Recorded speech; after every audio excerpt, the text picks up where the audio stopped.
wires plug here, and my dumbass put the hole on the front. Okay, people, welcome back to another Fwoosh Fun Day, Sunday, Fun Day, Sabbath, Fwooshy Sabbath. Now, a couple months ago, I was up at Indiana Comic-Con, and I had a couple of days to burn before, so we traveled around town and ended up at the Toy Pit. The Toy Pit is awesome. There's so many toys. There's so many toys that they were sweeping toys. That's how many toys they have. And what caught my eye were some protective cases that they had at the front of the store. Well, it turns out Mike, the owner, is owner of Elite Collector Supplies. So I grabbed a couple for my very few hot toys because I needed to get them out of the dust, out of the just wear and tear of being out in the open. Plus, getting them in these glass cases, oh, so nice, so beautiful looking. It gives it kind of a museum quality. And I realized, oh, you know what? My Mezcos have cloth clothes.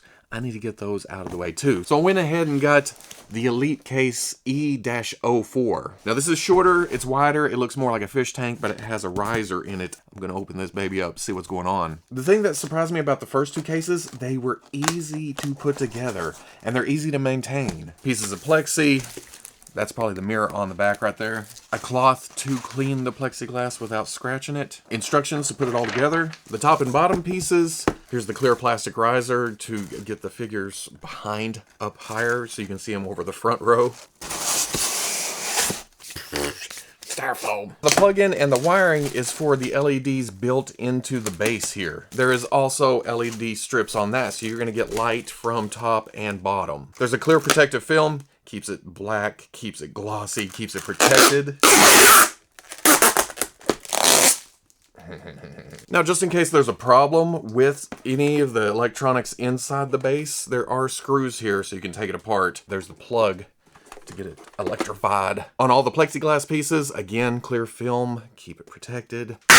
Oh, I love it. That goes on the side, right like that. Other small piece, other side. Okay, the largest piece of plexiglass goes on the front, but you don't want to put that on there yet. You want to put the mirror on, and then the top on, load your figures, then put the front on. Mirror.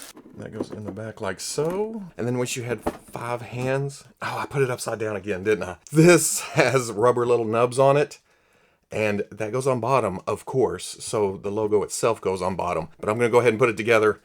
Flip it over. And just like that, the front is still open. You can still access the hole inside. Wires plug here, and my dumbass put the hole on the front. Ah! So we'll just take the mirror, put it on the other side. It is a simple assembly, I swear. But you guys know me, I'm always gonna take the difficult way. Okay, now both holes are in the back. I can plug the damn thing in. It comes with the plug. It's got a switch on it. Perfect. And with it all together, click the switch.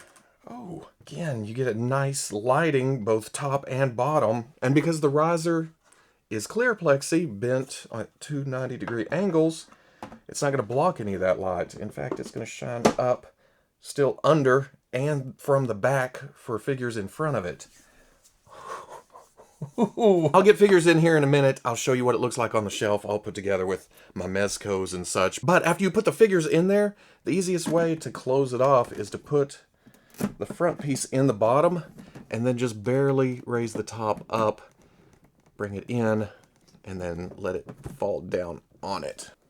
Just like that. You have mirror in the back bouncing light. You can see the back of the figures in the mirror in the back. I don't know what else I can say about these things. These are amazing. I mean, just look at this. Yeah, I probably need to get the Windex out, clean this off a little bit better. The static has dust just attracted to it. But even with a little bit of dust stuck to the front right now, it is a very nice looking display. With the riser, it works perfectly for 1/12 scale figures. There's just enough room above the heads. I could even fit Darkseid back there in the back, but then I have the bottom with a row of figures in front. They're all nicely displayed. The mirror makes it look bigger than it actually is.